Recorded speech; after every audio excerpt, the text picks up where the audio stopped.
Let's go.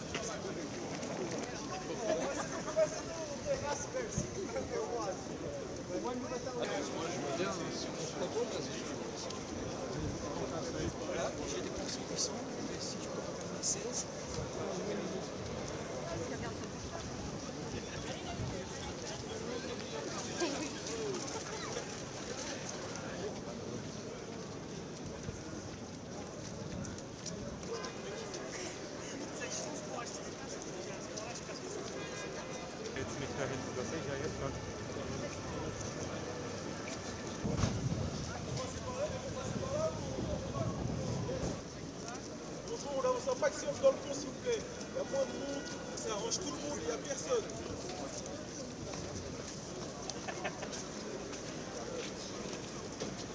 Ça risque de faire un peu l'effet JO.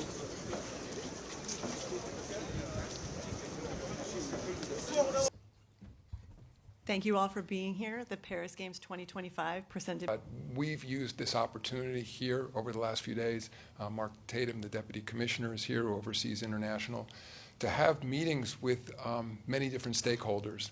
And those stakeholders include leaders of clubs, it includes FIBA, it includes media companies, traditional sports sponsors, just to best understand the landscape here and to see what the opportunity may be. So, as I said, we have no agreements in place.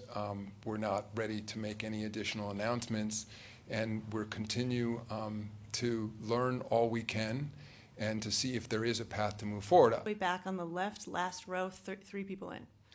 Good evening, Mr. Silver. Sami Sadiq for the French newspaper L'Équipe. Thank you for your time. We've heard many rumors about... Europe continues to develop some of the very best players in the world. Many of our most recent MVPs, of course, are European. We think that the commercial opportunity has not kept pace with the growth of the game. And what we do at the NBA is we run leagues. We, of course, run the WNBA. We have the league in Africa I mentioned. We have the G League. We have a 2K video league.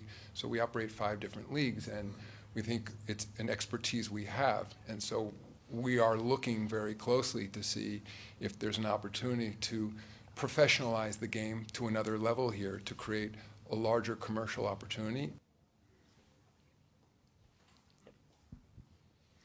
Hello, Tobias Enke from German Basket Magazine.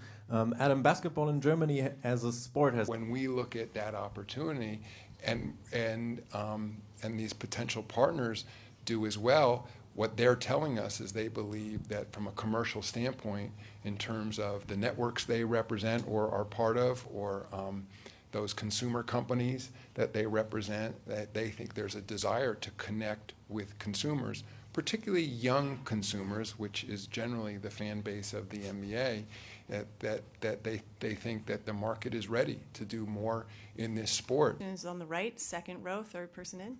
Hey, Adam. Hey, welcome. Thank you. Good to see you. Fellow New Yorker. Yes. The NBA is a unique league in my mind in that, of course, we represent the best basketball, and with the WNBA, the best women's basketball, but it's also a lifestyle brand. And I think that's something that comes up in many of the meetings, that there's a strong association with music, with fashion, with culture, with art.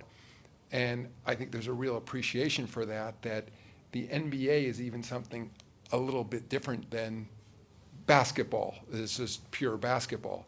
And I think the way to grow this sport is to appeal to people beyond those who are hardcore basketball fans. And that's where our success has come in the United States and elsewhere. It's about the NBA brand. And I think that the notion we've heard back is that if you can bring those elements of the NBA brand and bring those to Europe as part of some structured league potentially, we think there's a real opportunity. Right, it's about 6 rows back, 3 people in from the aisle. Hi, Mr. Silver. It's Damian Krykowski from Strefa Hanasa. I'm from Poland. Having had this long history from our operation of sports leagues, largely in the United States, a little bit elsewhere, seeing what's happened in Europe, not just in basketball, but in soccer as well, it gives us the opportunity to say, all right, let's take a fresh look. What are the most effective practices for creating a commercially viable league? And that's the process we're going through right now. On the left-hand side, third row back, all the way on the aisle. Edwin Jablonskis, Basket News coach, basketnews.com. Mr. Silver. Case with Victor, there was a body of work, even when we were back then in Paris, where you could see, we were televising on NBA TV his club games. We were familiar with him. I had had the opportunity to spend time with him.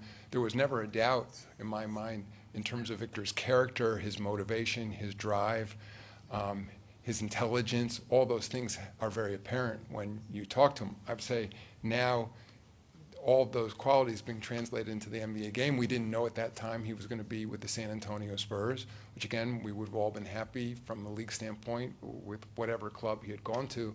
And we hope you all enjoy the game tonight. Yeah. Thank you all very much. Enjoy the game.